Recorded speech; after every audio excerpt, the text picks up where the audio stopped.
Okay, we have a fire. It started. The smoke alarm went off, and it's only been about 10 seconds. This would be the time that you call 911. You're calling 911. You're reporting that you had a fire. Temperature is building up at the ceiling. It's going to take about a minute to get our call done through 911.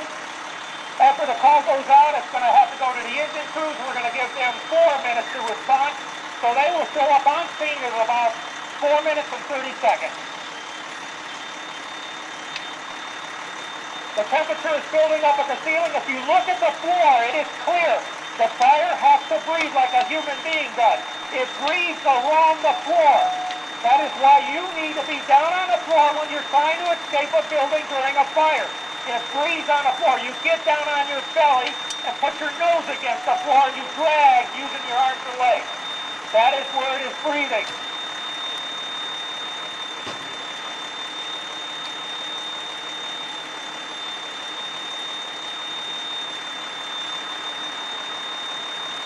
No one would survive this room right now. And we are only at 1 minute and 16 seconds. The fire was started in a wastebasket that was next to the bed. Someone carelessly dropped a cigarette butt into the ashtray, or into the wastebasket, and it set it off.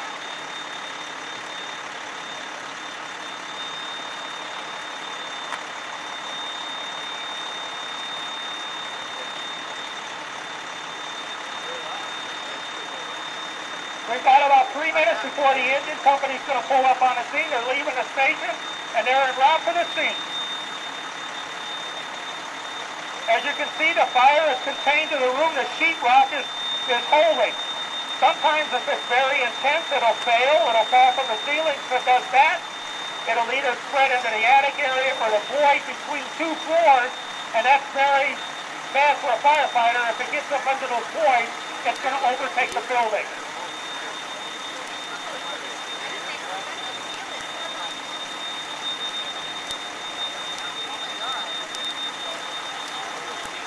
Ready to go? How we looking? All right, they were down the street. They were closer than I thought. Engine 8, you're going to be arriving on scene. As you can see, it is rolling over. It has already done a flash over in less than 2 minutes. Nothing can survive that. The engine just pulled up on the scene. They are pulling an 1 3/4 hose, which is a typical attack line that's used on a fire for a bedroom or in a building of this type. The plexiglass is just falling away. We had that up there so you can see the room is totally involved. But this was in a building. This heat and smoke and gases would be spreading throughout the rest of the house, throughout the rest of the building.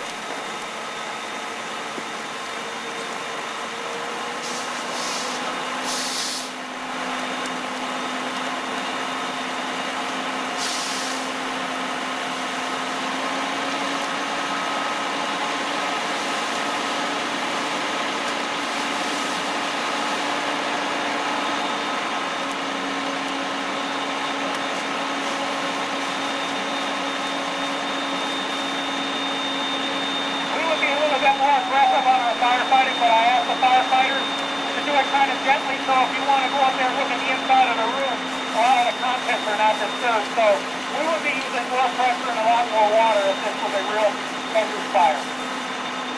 But because of today's event, we're trying to be a little bit more gentle so you can see what's going on.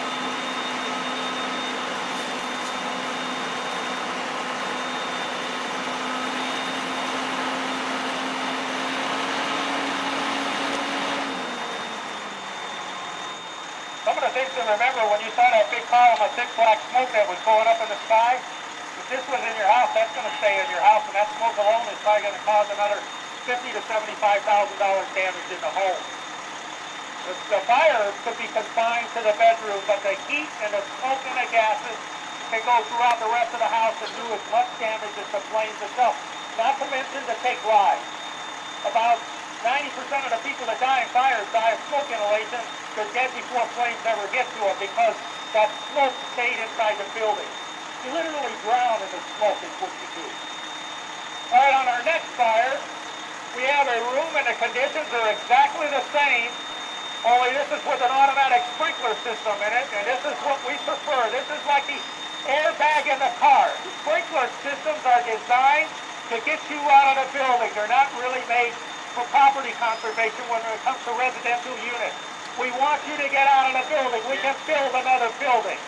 But we want you to get out, and you saw how quickly this fire can spread. You need something to help you get out of the house.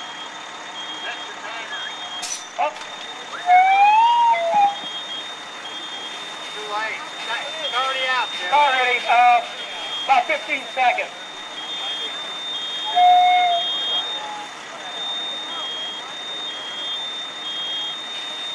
We're going to let that flow a couple of minutes. The fire department is on the way. It will continue to flow. You're out of the house. The kids are trying to get out of the bedroom. You're trying to go down the stairs. It's holding it in that bedroom. You close the door behind you. Keep it in that bedroom right there. It gives everybody else a chance to get out of the house. If we would have closed the door to this bedroom over here, you saw what it did to the door. It burned right through it.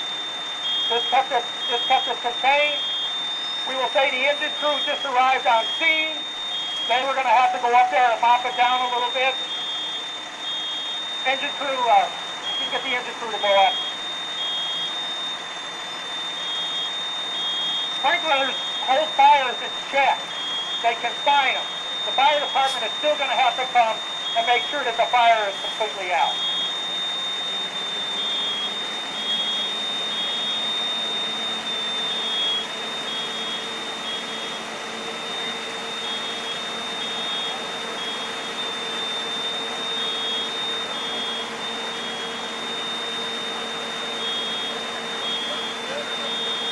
Let me just wait for an off clear. Just hold up.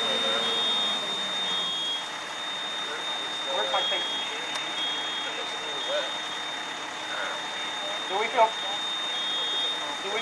confident that people can walk up?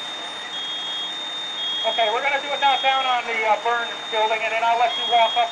When they tell me it's safe, you can walk up and look. I'm going to put some cones out, and I wouldn't like you to go past those cones out there, just because there are some gases coming off. Even after a fire is extinguished, it puts out deadly gases. That's why the firefighters are wearing their self-contained breathing apparatus. But just from sitting in the bleachers, if you look at both of the rooms, which one would you rather be in if it caught fire?